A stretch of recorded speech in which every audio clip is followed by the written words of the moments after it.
Hey guys, Stephanie here. I wanted to do a quick video on something that I'm currently working on. Um, this is just a novel. As you can see, it's a little bit of an erotica novel. Um, and a couple things I'm going to talk about in this video is about overrides and adjusting fonts in InDesign. So the first thing we're going to talk about are overrides. Now, if you use my template, you'll know that when you bring in text, you can run the scripts that I mentioned in the videos, but some text still comes through even after you change it to the chapter text style. It comes through with a cyan. Now, if we look at the print preview, the cyan goes away. So it doesn't print cyan, but this is InDesign just telling you that there is some sort of settings in this text and all of these text frames, in all these lines of text that is not set to the style. It's not set to the style properly. All right.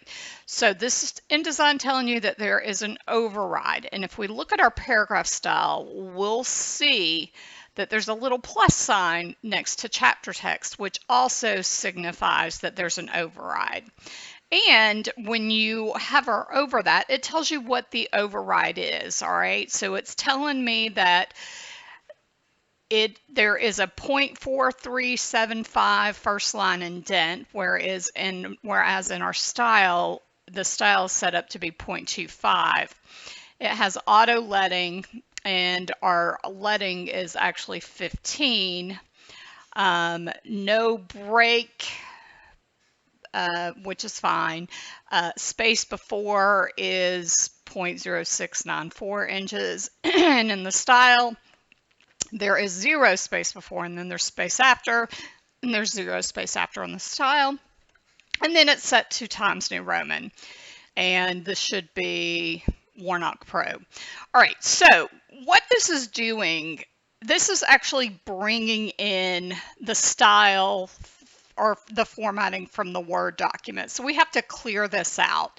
Now there's a couple of ways, but you have to make sure first to run that prep text script. Okay, that prep text script is what converts all of those italics and bolds and superscripts that are in the Word document. It's what converts it into a character style. So if you do this step before you run that prep text script, all of your bolds and italics are going to go away, which is not what we want. So do this step after you run the scripts. All right, so how do we get rid of it? Well, you can simply right-click and click on Clear Override, and that conforms to the style. But what I like to do is, since everything is currently set as chapter text, just run a find and replace. What we're going to do is we're going to find chapter text, and we're going to replace it with chapter text. All right. And make sure for character style that you have any style and you don't change that. So leave that as the default, because again, if you change character style to something else, it's going to clear out those italics and other things that the prep text script generated for us. And we don't want that. All right. So now what we're going to do is we're just going to do a change all and give it a minute.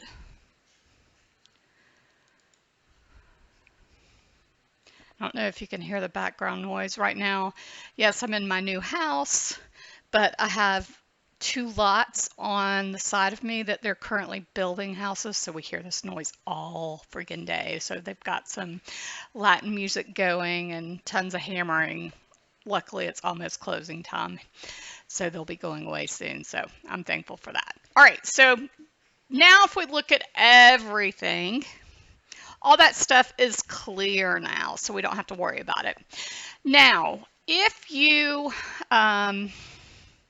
always make sure you know what's in the document before you do that, because what's going to happen if they have any like block areas that need to be set as a block quote, or they have areas that they want special formatting applied, that's going to go away. So you need to make sure you know those areas beforehand.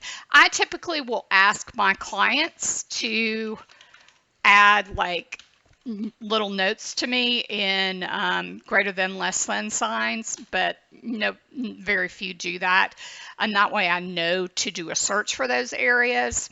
But otherwise, I'm going to have to look at the document to see if she had any, like her Word document, to see if she had any block quote areas or text messages or anything like that.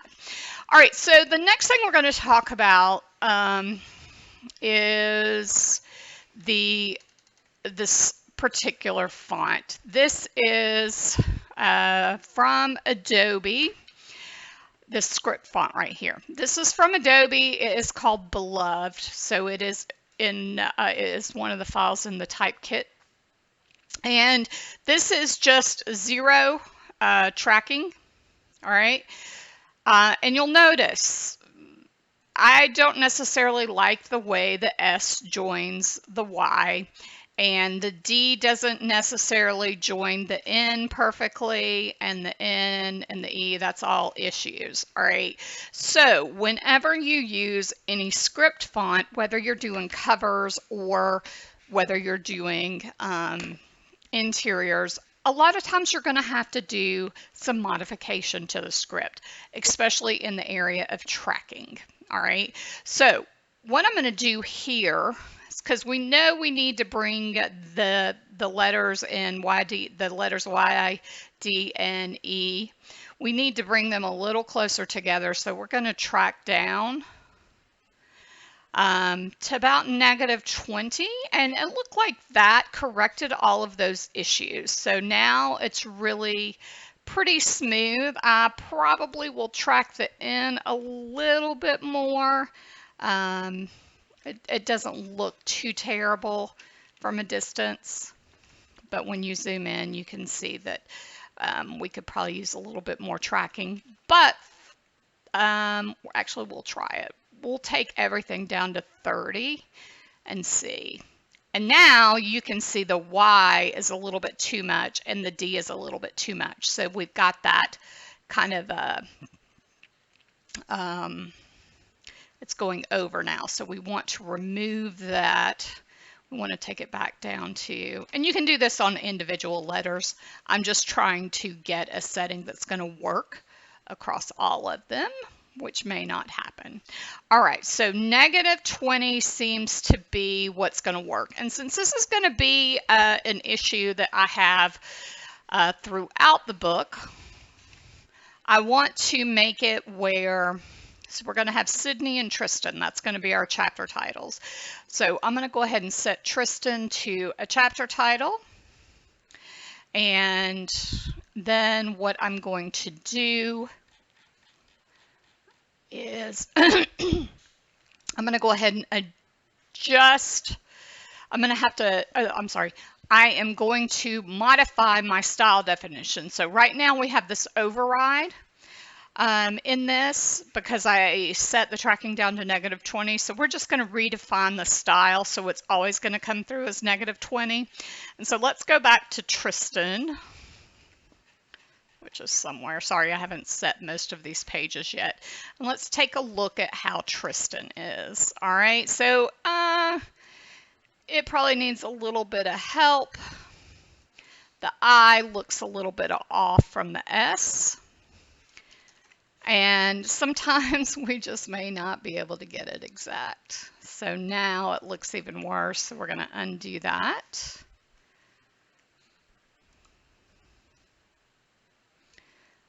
All right. So we are going to probably take it down to 25. Now, when you use the arrows here, it does it in increments of a 10. And there's a keystroke that you can do as you're clicking that will change it to 1. I don't know what it is. So typically what I just do is type. So that -25 is looking a little bit better. We're going to take it down one more. And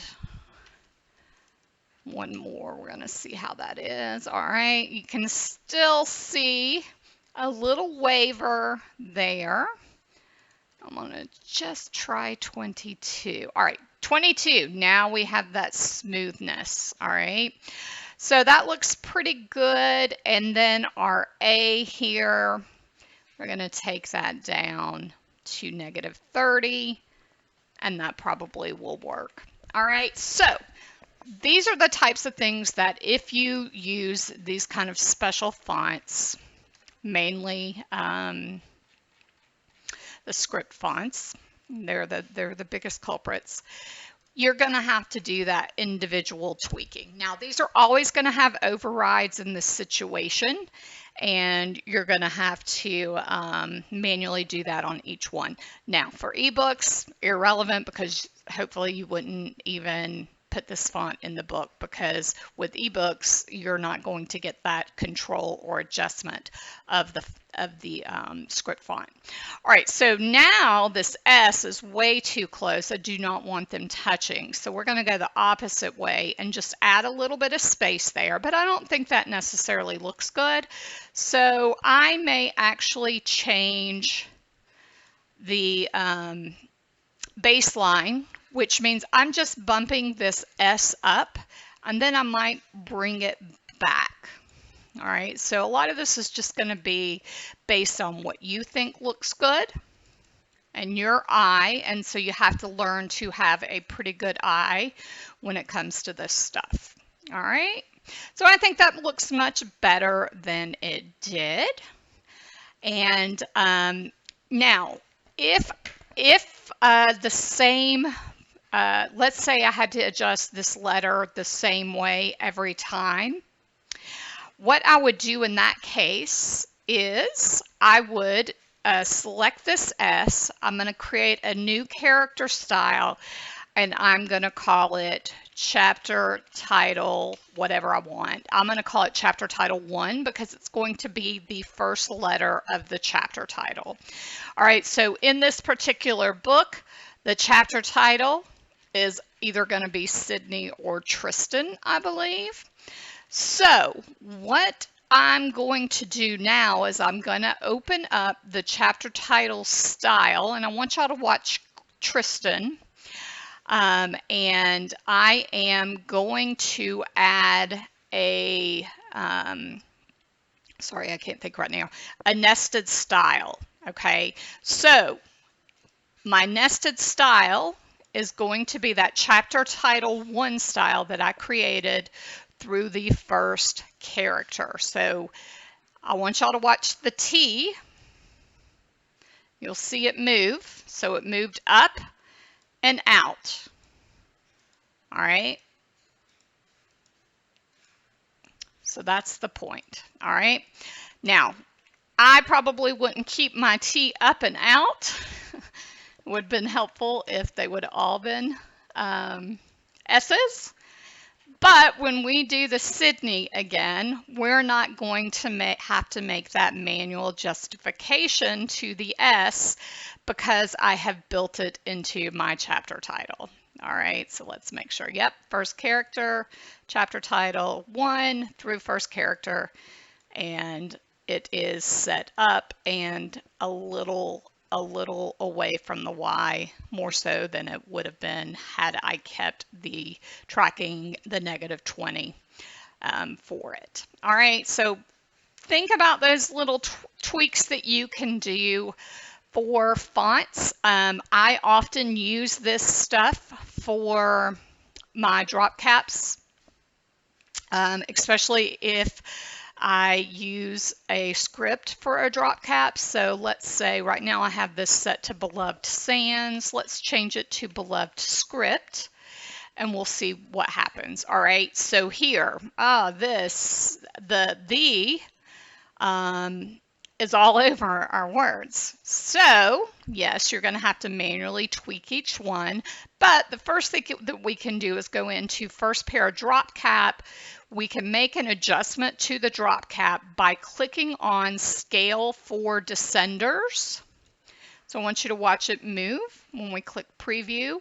So you'll see it did a little bit of adjustment there. All right. So we're going to keep that selected. So any font, any letter that has a pretty low descender, that has a design with a low descender, it's going to automatically adjust. All right, so the next thing that we need to do is we need to change the tracking. All right, still that's pretty bad. And in this situation, I may bring up this T above and then take the tracking back down. And I may even make it a little bit larger and drop it down a little bit more. So the swoosh, the bottom of the T hits the baseline of this line, which is what you want because it's a 3-line drop cap. But we're not covering up the letters T and H. All right. So those are the little tweaks that you can do. Now I am not doing the drop cap in the script, so I'm going to undo everything I just did. So that's just some little tips for you as you're working on your books. I hope everybody is doing well. Please feel free to send me your questions. I would love to answer them. Hope everybody has a great day.